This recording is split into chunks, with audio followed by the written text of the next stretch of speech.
সিঙ্গুরের tata প্রজেক্টের চাষিদের জমিকে চাষের উপযুক্ত করে দিতে মঙ্গলবার সকালে জমি সার্ভের কাজ শুরু করে দিলেন রাজ্য সরকারের ইরিগেশন দপ্তরের আধিকারিকরা। মঙ্গলবার সকালে সিঙ্গুরের টাটা প্রজেক্টের মধ্যে যেসব গ্রামের চাষিদের চাষ করতে অসুবিধা হচ্ছিল সেই সব মৌজায় জল পরিষেবার জন্য নালা, চাষিদের চাষের জন্য জমি লেভেলের কাজ শুরু হলো। মঙ্গলবার সকালে সিঙ্গুরের বিভিন্ন মৌজায় চাষিদের নিয়ে রাজ্য সরকারের ইরিগেশন দপ্তরের আধিকারিকরা জমি পরিদর্শন করেন।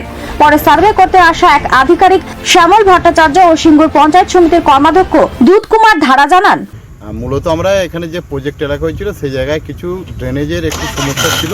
সেই সমস্যাগুলো আমরা জানিয়েছিলাম মুখ্যমন্ত্রীর দপ্তরে। সেই সমস্যাগুলো যাতে দ্রুত সমাধান হয় সেই জন্য আজকে ওনারা এসেছেন। কারা এসেছেন? যারা ইরিগেশনের যারা ডিপার্টমেন্টের যারা লোকজন রয়েছে। কি জন্য ওরা এসেছেন? কি জন্য এসেছেন? মূলত এখানে ড্রেনেজ সিস্টেমটা যেখানে একটু সমস্যা আছে সেই সমস্যাটাকে সমাধান করবার জন্য ওনারা এসেছেন। আচ্ছা, মানে চাষিদের এই মাঠকে কি চাষযোগ্য করার জন্য? চাষযোগ্য তো আছে, কিছু কিছু জায়গায় সমস্যা যেখানে রয়েছে সেই সমস্যাগুলো সমাধান করার জন্য কিছু কিছু জায়গায় জল দাঁড়িয়ে যায়, সেই জলগুলো যাতে স্মুথলি বার করা যায়। এখানে যে নয়নজুলিগুলো রয়েছে কিছু কিছু জায়গায় একটু উঁচু হয়ে আছে, সেইগুলোকে সমান করে এই জায়গাটা আরও একেবারে চাষযোগ্য যাতে করা যায়, মানে বেশিরভাগ জায়গাটাই সেটার জন্য উদ্যোগ নেওয়া হয়েছে।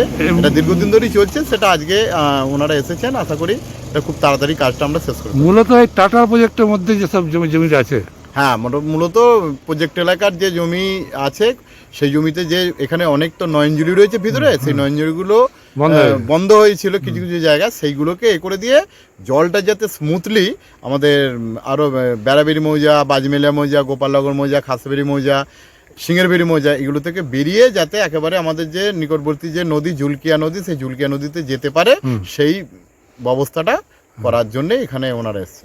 হুগলি থেকে সুমন করাতির রিপোর্ট, দৈনন্দিন।